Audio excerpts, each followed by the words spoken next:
Hi everyone, welcome to week 2 for Finance and Accounting for Managers. I wanted to kind of go over what you have to do this week. There is a section in the practice that sometimes gets a little confusing for students, so I wanted to make sure I show you how to do that. So week 2 this week, we are covering chapter 3, or the rest of it. We started it last week. This time we're going to be starting with sections 3.2 and doing till the end 3.8. This is where we're getting into the financial analysis of a company. So we're learning the ratios, we're learning what those ratios mean. And one thing to remember with a ratio is one doesn't tell you anything. You need to have a series of ratios, and that's what you'll see in the categories that the book provides, as well as more than 1 year. If you do a ratio for 1 year, that doesn't mean the company's in trouble. You have to know if the company is in a trend of a negative downturn, or if they're deteriorating, or if they've been improving over the certain time frame. So it's important to make sure that we look at more than just 1 year and one ratio. So this week you're going to be finishing chapter 3. You can see here that we have a week 2 practice. It has 3 problems, which we'll go over in just a second. You have a discussion board. You have a dynamic study module for chapter 3, and you also should be working on your project. So that's what we want to go into next. So if we look at the next part for week 2, we see the readings and resources, and you're going to see in here, maybe if it loads, there we go, you're going to see in here some notes that will walk you through how to do some of the practice that you're going to come upon. So it's important to make sure you read through those notes. The other thing that's in here is a video that shows you how to prepare a common size income statement. This is important for 2 reasons. Number 1, you're going to do it in the practice. Number 2, you're also going to do this on your project. So when you do your common size income statement for your project, you're going to be using the income statement that your company has, and you're going to use the line starting with sales all the way down to net income. And every line that's in your company's income statement will be listed in your common size income statement that you prepare. The key there is that you are preparing it. So just remember that you're going to be doing calculations. This video that's here, it hasn't loaded yet, but this video that's here will walk you through how to do that. If we go to our next section, you're going to see your discussion board that you have for this week. Well, the video that we have here today is going to actually be here first. And then following that, you will see the discussion board for week 2. So remember, for discussion boards, you are posting your initial post by Thursday and your by Wednesday, and your responses are due by Sunday. So today is Wednesday, so by end of day today, you should be posting your responses. By end of day Wednesday, you should be posting your initial post. By end of day Sunday, you should be posting your responses. So you have how the details are calculated. If we look here, this is what your discussion board is. You're finding an article or information about Sarbanes-Oxley Act and the provisions of it. You're going to select one provision and indicate why you think a company is going to be more trustworthy if they implement that provision of SOX. So some students have already done it. If you have, great start. What I want to look at primarily is your assignment for this week in My Finance Lab. So I'm going to go into My Finance Lab, and I'm in the assignments for week 2 practice. You can see that there are 3 of them, so I'm going to click on each of them and just point out some of the brief information. The third one is the one I want to go over in detail, and I want to show you an example of what the expectation is. And it's more following the instructions more than anything. So one of the things to remember is we are going to be asked to do something called using cell references, and that's what I'm going to go over and show you how to do. But let's take a look at this first problem just to make sure that we go through all 3 of them and the expectations for them. It's going to take a second to load.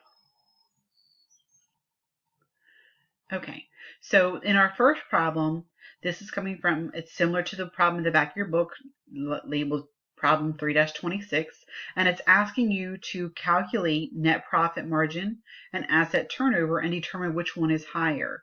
You're also doing return on assets and return on equity. So those are just a couple of the ratios you're doing using DuPont system of analysis. So review DuPont system of analysis and follow through. Remember, anytime you're doing practice, you always have this button up here that says question help, and you can do a help me solve this, which will walk you through this specific problem and then give you a different one to do. Or you can click view an example, which will show you an example like this and walk you through how to do it, and then you can go back and do this one. So for most problems, you have this option that you can, figure out how to do it if you're struggling. There's also the link directly to the financial calculator if you don't want to pull up a different calculator. So let's look at our second problem. The second problem is going to have us using this common size income statement. So it tells us here that they're giving you the 2018 numbers. So here's the statement. You're going to click there. It's going to give you the data, the hard data. So it shows us that these are the percentages, and so those are also inputted into here. So they're giving us those percentages for 2018 already calculated. What they want us to do is take the 2019 statement and develop a common size income statement. Now, what you'll learn in your reading and in your video is that what you're doing is expressing each line as a percentage of sales. So you'll see that the lines that are listed here to the left are the same lines that are listed in the actual income statement, just like I said you're going to do for your project. So sales revenue is your first line. Sales is always going to be 100% because remember, each line is being divided by your sales revenue, so total sales revenue. So if we divide it by itself, it's 100%. So in here we would put 100%. That comes out evenly. Please remember that it does tell you to round to 1 decimal place. So always follow the directions for the rounding. So it's telling you to go to 1 decimal place. So if we go down to the next one, cost of goods sold, the amount is $20,962, and we're dividing it by sales. So we're taking $20,962,000 divided by $29,971,000. And I'm actually going to pull up the calculator so we can type that in and let you see that. I'm going to slide it over. So if we do just the cost of goods sold calculation, let me make it a little bit bigger because it's not letting you see all the buttons. Let me see here. So if we do 20,962 divided by 29,971, the sales, we hit equals, and we're getting 69.94%. So remember, these are expressed in percentages. So you have to move your decimal over 2 places and then take it out 1 decimal place. So it's 69.94. That means that if we're taking it to 1 decimal place, that 4 would mean that we leave the 9 alone. We don't round it up. So if we go back to that part and we key in our cost of goods sold, 69.9% is what we're looking for. And you're going to do that for each of the lines in here. And that's the first part of it. Then you're going to do a similar problem. Let me see if I can get, I don't think it's going to let me go to it until I finish this one. But you're going to do a similar problem using financial analysis for the common size also.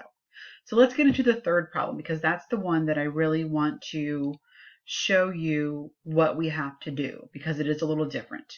So we're using Excel. So it gives you the problem. So it says to click here. So we're going to click the Excel problem. We are going to then open it. And it has a couple of different things. So it's giving us instructions. It's going to give us our starting file that we're actually going to do the work in. And then what you're going to do is complete the work, upload it, and then submit it. So that's what we have here. So downloading materials. So I'm going to click download materials. It's going to bring up the file of what we have. So we have a few different things. We have instructions. We have our problem. And then we have a zip file which has everything. So I'm going to download the instructions. And I'm going to download the problem start, which are going to be the files that we need to have. And then I'm going to open them. The instructions are going to walk you through step by step what you need to do, so they're important to make sure that you follow them. And then I'm going to open up the problem to show you how it's set up. And then I'll explain a little bit more in detail by using a different example that I have. So the Excel files are opening, and The first one is going to be the instructions. It's going to tell us what we need to do. So I'm going to try to show you both screens. While it's loading, it's pulling up the one I'm going to show you the example for. So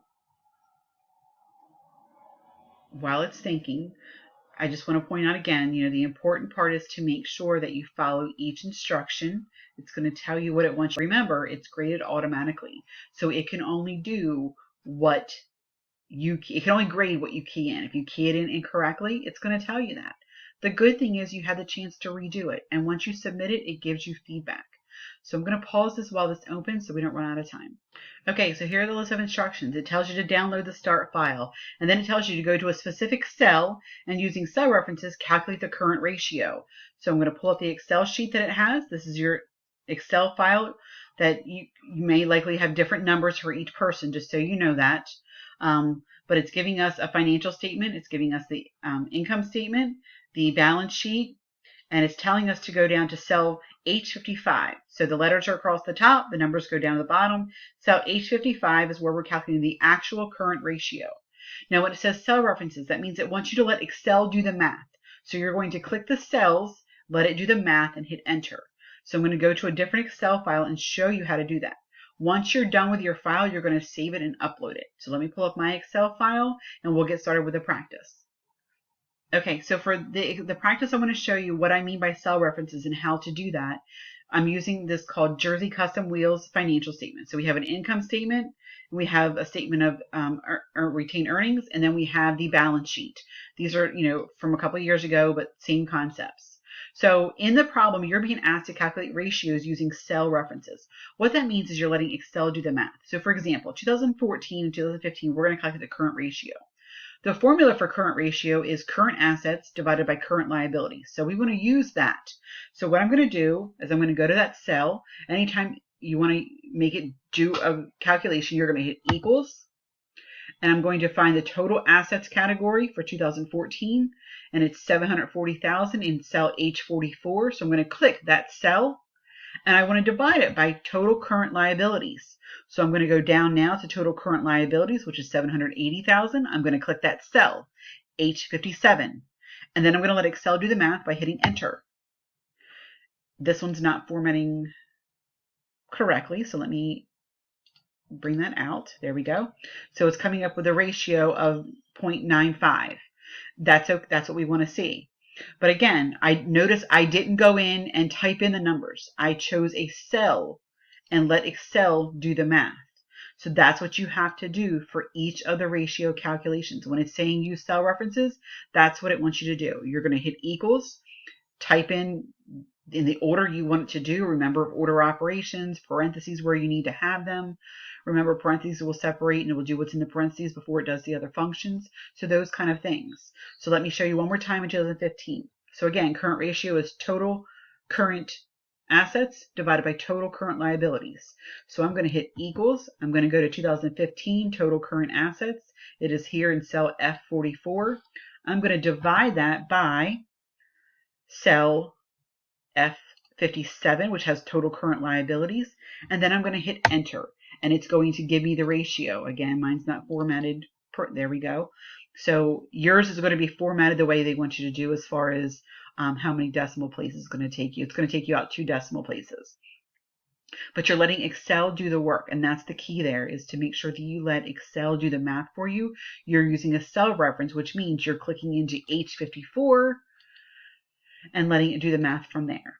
So I hope this helps. If you have any questions, please reach out. Remember, if you've already done it, don't worry. You can go in there and look at the feedback that it gives you. Remember, you have to go to results when you log into My Finance Lab separately. Go to results. You can look at your scores and you can see the feedback for individual questions. And that's going to tell you what you need to do to make sure that you can fix it. So sometimes it even gives you what formula needs to be in there. I'm not sure if it does it every time, but something to be aware of. Make sure you look at the feedback and correct whatever you need to, and then you resubmit, and you can increase your grade to 100% for any practice that you have throughout the class. So practice you can do unlimited amount of times until you earn 100%. So as long as you're willing to put in the time, you can definitely earn that 100%. So good luck. If you have any questions, please feel free to reach out to me. Thank you. Have a great day.